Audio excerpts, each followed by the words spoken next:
이웃집 봉씨의 기묘한 이야기. 조선시대 괴담 첫 번째 이야기. 1700년대 초반에 기괴하고 섬뜩한 이야기로 한간에 돌았던 소문 중에는 속칭 연매라고 불리우는 끔찍한 물건에 대한 것이 있었다. 이 무렵 한 흉악한 범죄자들이 이상한 대나무통을 하나 메고 다니는 것이 있었다. 이 사람들은 부유한 집을 찾아가서 그 대나무통을 열어서 안쪽을 보여주는데, 그러면 그 집 사람들은 왠가 정신병을 일으켜 발작하는가 하면 귀신이나 마귀에 관한 이야기에 미쳐버리게 되고, 그러면 이 범인들은 적당한 술수로 돈을 뜯어내는 것이었다. 대나무통 안에 무엇을 넣어 놓는가에 대한 설명은 다음과 같다. 이자들은 우선 남의 집에서 몰래 어린아이를 훔쳐온다. 그리고는 사람들이 찾을 수 없는 깊은 곳에 어린아이를 가두고 우선은 굶긴다.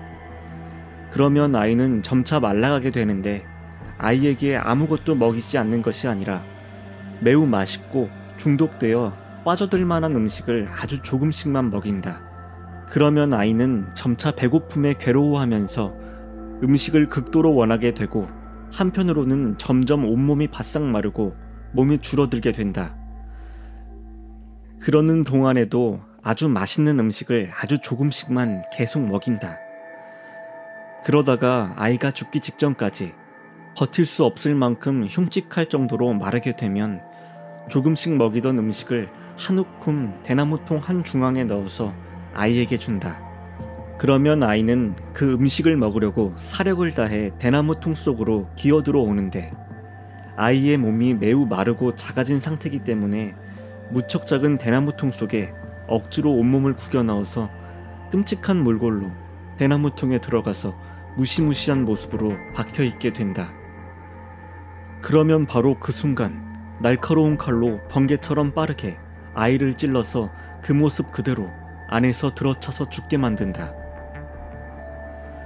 그러면 좁은 통 속에 마른 아이가 끔찍한 몰골로 들어차 있는 연매가 완성이 되고, 대나무통 뚜껑을 닫아 들고 다니는 것이었다. 이것은 세상에서 그 모습을 상상하기도 어려울 만큼 무서운 모양이라고 말한다.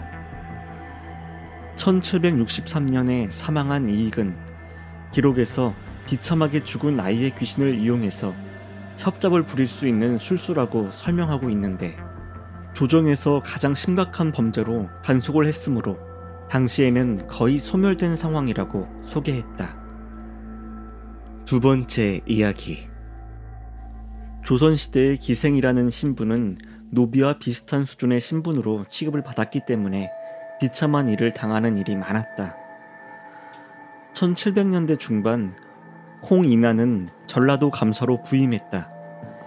이 무렵 홍인하는 해괴한 취미를 개발하였는데, 그것은 기생들의 음악을 듣고 변태적인 방법으로 평을 하는 것이었다. 우선 그는 모습이 아름답고 음악에 재주가 많은 기생을 찾아다녔다. 마음에 드는 기생을 찾으면 홍인하는 그 기생을 데려와 음악을 연주하게 하였다. 홍인하는 기생이 죄인에게 형벌을 가할 때 쓰는 형구들을 뜰 한쪽에 늘어놓은 채 노래를 시키거나 악기를 다루게 했다. 홍인하는 유심히 음악을 듣고 기생의 모습을 보면서 음악이 끝날 때까지 그 흥취를 즐겼다. 그리고 음악이 끝나고 나면 홍인하는 기생을 붙잡아 놓고 음악에서 부족한 점과 잘못된 점을 하나하나 분석하여 지적하기 시작한다. 그리고 그 잘못된 것 하나하나마다 죗값을 매겨서 여러 가지의 도구로 기생을 때린다. 기생은 몸을 다치게 되므로 괴로워하는데, 홍인하는 그것을 즐거워한다. 그렇게 해서 음악의 여러 가지 내용을 다 얘기하고 나면 기생은 피투성이가 되어 괴로워하게 되고, 홍인하는 자신이 좋아하는 기생이 피를 흘리는 모습을 보고 나서 그제서야 통쾌하다는 느낌을 느끼면서 껄껄거리며 웃고는 시원하다고 여겼다. 오늘의 기묘한 이야기는 여기까지입니다.